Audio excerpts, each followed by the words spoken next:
અડધા દિવસ માટે રાજકોટની વિવિધ ઇન્ડસ્ટ્રીઝ જોડે એક સંકલનની મિટિંગનું આયોજન કરવામાં આવ્યું છે।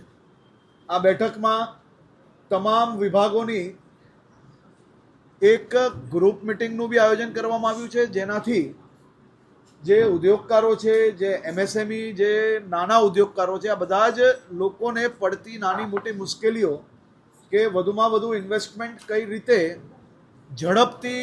સૌરાષ્ટ્ર અને કચ્છ રિજનની અંદર લાગુ પડી શકે તે માટે કઈ રીતે અને શું મદદની જરૂર છે તે માટેની આ બેઠકનું આયોજન કરવામાં આવ્યું હતું। વિવિધ સંગઠનો દ્વારા થોડા દિવસ અગાઉથી બી પ્રશ્નો મંગાવવામાં આવેલા હતા અને પ્રશ્નોના માધ્યમથી અનેક પ્રશ્નોની અંદર કઈ રીતે નિકાલ લવાય તે માટે વિભાગોએ એક સંકલન બેઠક પહેલાંથી કરી લીધી છે અને આજના દિવસે આ અલગ અલગ સંગઠનો જોડે બી આ બાબતે ચર્ચાઓ કરવામાં આવશે। વાઇબ્રન્ટ ગુજરાતને આ વખતે રિજનલ સમિટમાં આયોજન કરવામાં આવ્યું છે। પહેલાં મહેસાણા થયું, મહેસાણામાં બી ખૂબ જ સફળતાપૂર્વક વાઇબ્રન્ટ ગુજરાતનું આયોજન થયું છે। હવે 11મી તારીખે વાઇબ્રન્ટ ગુજરાત રિજનલ સમિટનું જે ઇનોગ્રેશન સેશન છે તેમાં દેશના લોકપ્રિય પ્રધાનમંત્રી આદરણીય શ્રી નરેન્દ્રભાઈ મોદીજી આ કાર્યક્રમની શરૂઆત કરાવશે અને વાઇબ્રન્ટ ગુજરાત રિજનલ સમિટ રાજકોટમાં આયોજન થવાથી રાજકોટ અને કચ્છની અંદર હજી બી ખૂબ મોટા પાયે ઇન્વેસ્ટમેન્ટ આ વાઇબ્રન્ટ ગુજરાત દરમિયાન અને આવનારા દિવસોમાં આવશે। આદરણીય પ્રધાનમંત્રી શ્રી પોતે જ્યારે વાઇબ્રન્ટ ગુજરાત રિજનલ સમિટમાં રાજકોટ આવતા હોય તો એનાથી બી રાજકોટની અંદર મેન્યુફેક્ચરિંગ સેક્ટરમાં એક ખૂબ મોટું સ્થાન બનવા તરફ આગળ વધી રહ્યું છે। સૌરાષ્ટ્ર અને કચ્છના છેલ્લા 7 દિવસમાં 137 ઉદ્યોગકારોને વિવિધ યોજનાઓ જેવી કે ટેક્સટાઇલ ઇન્સેન્ટિવ ટુ ઇન્ડસ્ટ્રીઝ યોજના, પર્યાવરણ યોજના, ઔદ્યોગિક માળખાકીય સુવિધાઓની યોજના, લઘુ ઉદ્યોગો અંગેની યોજનાઓ હેઠળ કુલ રૂપિયા 661.73 કરોડ રૂપિયાનું મંજૂરી પત્ર બી અહીંયાથી આપવામાં આવ્યું છે। હજી બી ઝડપથી જે ઇન્સેન્ટિવ સ્કીમ છે એ ગુજરાત દેશમાં સૌથી ઝડપથી લોકોને ઇન્સેન્ટિવ આપવાવાળું રાજ્ય છે, પરંતુ આનાથી બી વધુ ઝડપ કઈ રીતે થઈ શકે તે માટે રાજ્યના ઇન્ડસ્ટ્રી વિભાગ દ્વારા છેલ્લા અનેક મહિનાઓથી રાત દિવસ કામગીરી ચાલુ છે અને મને વિશ્વાસ છે કે ગુજરાતમાં જે પ્રકારે મોદી સાહેબના સમયથી ગુજરાત દેશમાં સૌથી વધુ ઇન્વેસ્ટમેન્ટ લાવવામાં સફળતા પ્રાપ્ત કર્યું છે એની સંપૂર્ણ માહિતી આપ સૌ લોકોને 9મી તારીખે સાંજે અહીંયા આપવામાં આવશે। એની સંપૂર્ણ તૈયારી થઈ ચૂકી છે, પરંતુ હજી બી એમ્બેસીઝ જોડે જ એનું કામગીરી ચાલુ છે, એટલે 9મી તારીખે સાંજે તમને લોકોને સંપૂર્ણ ડિટેલ્સ આપવામાં આવશે। વાઇબ્રન્ટ ગુજરાતની જ વાત છે, રોડ શોની વાત ક્યારે બી થઈ નથી, કારણ કે હજી પ્રશ્નની બેઠકો તમે જોયું હશે ગ્રુપ વાઇઝ હમણાં મિટિંગો છે જે સાંજ સુધી ચાલવાની છે અને ખાસ કરીને એ મિટિંગોની અંદર તમામ સિનિયર અધિકારીને હું બી બધાને ગ્રુપ વાઇઝ મળવાનો છું। એ મિટિંગ પછી હું તમને માહિતી આપીશ। ઇન્ડસ્ટ્રીઝને જેટલા પણ ઘટક લાગુ પડે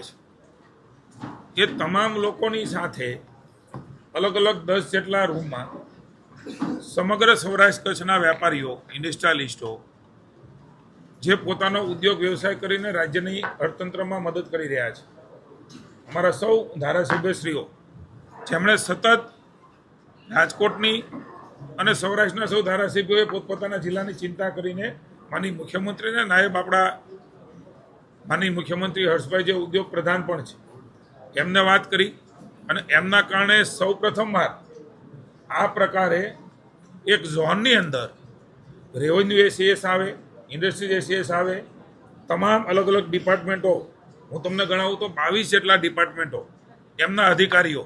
એમની સાથે એમના પ્રશ્નોની અને આગામી રોડમેપની ચર્ચા થાય। આવા રાજ્ય સરકારની પહેલને માનનીય મોદી સાહેબે ઇઝ ઓફ ડુઈંગ બિઝનેસ એ અભિગમ સાથે આ રાજ્યને આગળ લઈ ગયા। આજે દેશને પણ જે પ્રકારે ઇઝ ઓફ ડુઈંગ બિઝનેસ માટે વૈશ્વિક સ્તરે જે દેશની એક ઊંચાઈ બનાવી છે એ